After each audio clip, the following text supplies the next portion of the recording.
So let's talk about the hard truths of earning platinum trophies. I've been trophy hunting for almost 7 years now, and before then, on the Xbox achievement grind, I've been a completionist for quite some time, and it's been an up and down roller coaster of emotions, I have to say. There's been some high moments like getting the platinum trophy in Marvel vs. Capcom Infinite, getting the platinum trophies in Bloodborne, in PlayStation VR Worlds. There's been some challenges that I have definitely overcame, but there's been a lot of struggles, and I think, and no one really talks about how difficult it can actually be. You put yourself through an unnecessary level of challenge for nothing but personal gratification, right? So as long as we're loving it, we're loving it. As soon as things go up shit creek, we're feeling it. So in this video, I have done a bit of self-reflection, and I have picked some hard truths that I have learned on my trophy hunting journey. So if you're new to this, you can prepare yourself, and if you are a veteran like myself, you can relate on a whole nother level. We're going to start off light, but this video is gonna get deep. That's what she said. So this may be obvious to some, but I feel like it isn't. A lot of people do this and they don't understand what they get themselves in for, which is beating an entire game franchise and getting the platinum trophy in a row is a surefire way to make you hate that game series. If you play them all back to back, you get exposed to an excessive amount of time with those games. And when we go for platinum trophies, we always often play the game longer than its intended purpose. You'll find that you're spending 5, 10, 20 hours, usually double the length of time it takes to beat the game the first time to get that platinum trophy. So let's just take an example of something like Yakuza, which is, you know, on average 100-hour platinum, and there's 9 or 10 games. If you were to go through those straight, you cannot look me in the eye and tell me that after you've beat those games, your most beloved franchise will no longer be the same anymore. Keep the passion for the game series strong by taking your time with it. My dog is very asleep right now, if you hadn't already noticed. He's chilling. So the next one is, when you're taking recommendations, just be reminded that just because someone loves a game and loves a gaming franchise and loves the platinum, it does not mean you're gonna love it as well. So take recommendations with a pinch of salt. I've had people recommend games to me which have absolutely blown me away, such as Bloodborne, Elden Ring. I've also had games be recommended to me that I have not enjoyed as much, and when you're a completionist and you're going for the platinum, you are committing a lot of your time to said game. There's nothing worse than go for platinum in a game that you goddamn hate. And sometimes, a lot of the time, people just don't know you and don't know the things that you love really anywhere near as much as you know yourself. So if someone recommends a game to you, please bear it in mind that it may be just them who likes it. As someone who gets a lot of recommendations just being on a social media platform, I've learned that I have to take a step back and look. But for someone who doesn't maybe get recommendations all the time, just bear that in mind, that just because some guy's telling you that they love Fallout 76 more than anything in the world does not mean you're going to like it. So just do your research, think internally, and just be a bit self-aware and think, do I like spending 70 hours on a gun game, or do I want to not do that shit? Bear that in mind. So this one is a little bit controversial. I think it is a hard truth.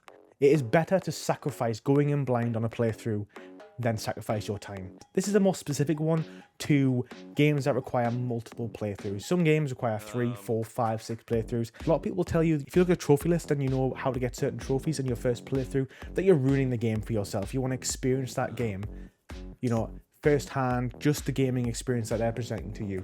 And that's totally fair. However, when you do that, you are sacrificing your time. As somebody who is an adult, job, all this other stuff, got that sleepy dog to walk, I don't want to spend an extra 15 hours on a game when I don't have to. And ultimately, yeah, do you know what? I may have a spoiler for the game ruined halfway through, or I may have to use a guide to get collectibles, which may sour the experience the first time a little bit. I would rather have that experience slightly soured than give up even more of my time, because platinum trophy hunting is incredibly time consuming, and I just don't think it's worth any decision to make that time elongate and spend more time gaming when you really don't have to and it's avoidable. So yeah, just because someone tells you that you shouldn't look for trophies on your first playthrough of a game, it's up to you, but I don't think it's worth it. Just use a guide.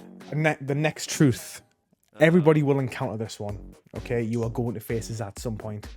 You will struggle on a game, and you will struggle getting a platinum trophy on a game other people have found easy. We've all heard people say that games are a 4 out of 10 when they're a 5 or an 8 or a 9 or a 10. You know, there's a big debate on Devil May Cry 5. Is it an 8 out of 10? Is it a 9 out of 10? Is it a 10 out of 10? Everyone has different skill levels, and we all have different skill levels in different genres. And it's not only that, it's things like patience, ability to grind out certain elements, be able to learn certain movements. We're all better at learning certain things. So there's going to be a game, you're going to face it, and people are going to be telling you why you're struggling on this game so much. And ultimately, you know, you've got to know that sometimes you're going to struggle.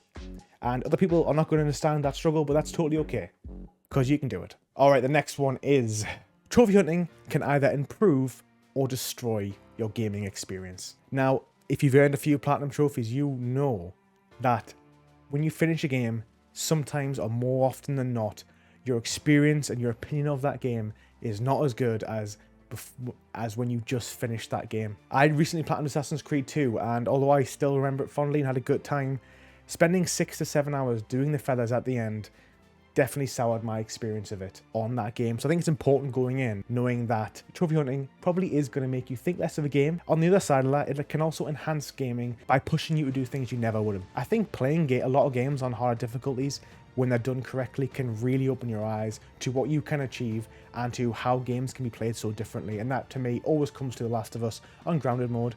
That is the best way to play The Last of Us, without a doubt. It is fantastic, it's gritty, it's intense, and the game very much changes from an action shooter closer to Uncharted to a real zombie survival game. And I would have never done that if it wasn't for trophies. Alright, there's going to come a time when you have to walk away from a trophy.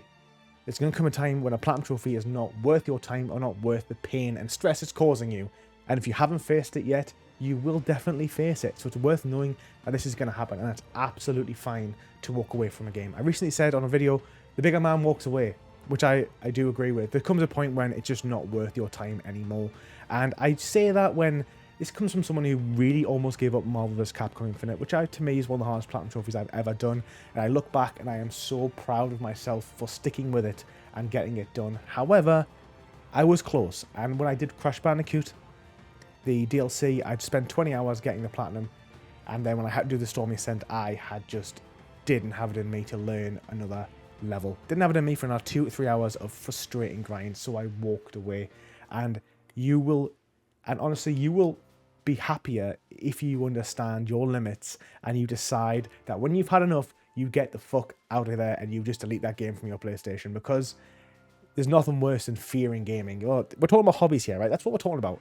And if you dread doing something, if you dread a game, you dread turning on your PlayStation because you've got to do some repetitive grind or something you're really struggling with, you're going to hate gaming, you're going to hate trophy hunting, and you're going to become one of those sour incels on Discord who are complaining about everything in life. And that's something we never ever want to be. Discord incel. Okay, our second last truth. Clout and bragging rights will get you nowhere, and they really, really do not matter. There's a lot of people who have said they start trophy hunting because they want to, you know, beat a friend or get one up on someone or be able to show that they're a good gamer. Who cares? Getting all deep here for a second, you ain't never going to be happy if you're trying to impress somebody else. You're trying to get recognition from somebody else. Recognition comes from yourself, man. Self-love, all right? So never play a game just so you can say you beat a game. I've fallen guilty of that. I think a lot of people have fallen guilty of that, thinking I need to have a From Software game on my trophy list to show people I can game. I need to have a Call of Duty one to show that I can play online shooters. I need to do Super Meat Boy so I can show people I'm good at platformers. I need to do Wolfenstein 2 because it's a really hard platinum just so I can say I've done it. That shit ain't going to get you nowhere. And if you're going into those sort of challenges with such a superficial reason for doing it, you're probably going to struggle more than you'd think. You ain't going to have fun. And then thirdly, you're wasting your time. Just play the games you want to play, have fun. If you get a platinum along the way, pretty awesome. The last hard truth of trophy hunting is people change, passions die, and you will too. I've seen a lot of trophy lists in my time, and I've seen a lot of people come in, go incredibly hard for 2-3 years, and then never touch a game again. Or even less, 6 months, 8 months, 9 months. People talk about burnout, asking me questions about burnout all the time. Like it's this like the biggest problem in the world. And the reality is it's not. Your opinions and life changes. I have someone who no longer cares about my completion percentage, for example. I used to give a big shit about it, but this year I have left Skyrim, Fallout 4, Cuphead. There's a few others I just started and thought I might get them eventually. I also might not. That's totally cool, because what you care about now, you may not care about in a year's time. And on that, I would just say it's totally cool to take a break from trophy hunting, to take a break from gaming in general. There's days when I have months where I just don't play video games very much and I just spend time reading, walking the dog, doing other things, consuming on things that I've missed. The key to longevity is to make sure you're enjoying something and to not overdo it. I strongly think that the oldest saying, one of the biggest sayings of all time, right? Everything in moderation except moderation, right? Like, this should be a moderate hobby. If you go 100% into this sort of thing, all you're going to do is burn out, hate gaming, hate platinum trophies, be miserable, and ultimately imagine spending 100 hours a week on this sort of thing to have it 5 years later and you really couldn't give a toss about it. We're talking about hobbies. This should be about having fun. I think people don't ever want to admit that actually trophy hunting isn't always fun, and in fact I'd say a lot of the time it isn't. And that's why walking away and understanding, not doing things because someone's recommended the game, not doing a game to get clout, because ultimately you're just pushing yourself into a situation where you're probably not going to be having fun. Don't force it. Just have fun with it. And if you're not enjoying it, pick up a new game series, try a new game genre, take a break from gaming. If you want that longevity, you've got to make sure you're happy doing it and you're not forcing yourself to do it. Okay guys, they're all my hard truths for platinum trophy hunting. Let me know down below if you have any other additions to this list. Let me know if you agree or you disagree. And if you want to watch a video on the hardest platinum trophies I've ever earned, you can do so by clicking here. Peace.